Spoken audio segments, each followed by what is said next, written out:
मित्रांनो, उन्हाळा म्हटलं की आपल्याला काय आठवतं?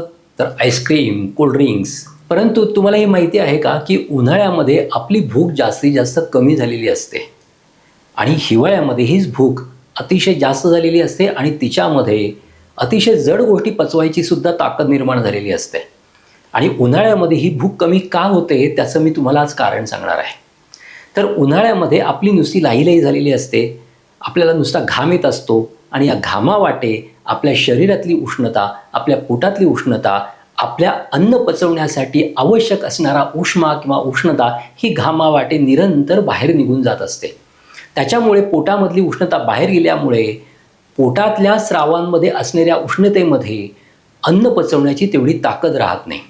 त्याच्यामुळेच उन्हाळ्यामध्ये आपली भूक कमी असते आणि भूक जर जास्त लागतही असेल तरी तिच्यामध्ये पचवण्याची ताकद कमी असते.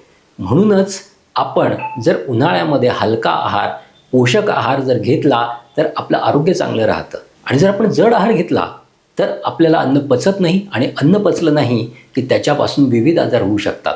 आयुर्वेदाने रोग होण्याच्या मुळाशी एक महत्त्वाचं कारण दिलेलं आहे, ते म्हणजे रोगाः सर्वे अपि मंदैघ्नो. म्हणजे तुमचा अग्नी जर मंद असेल तर कुठलाही रोग तुम्हाला होऊ शकतो.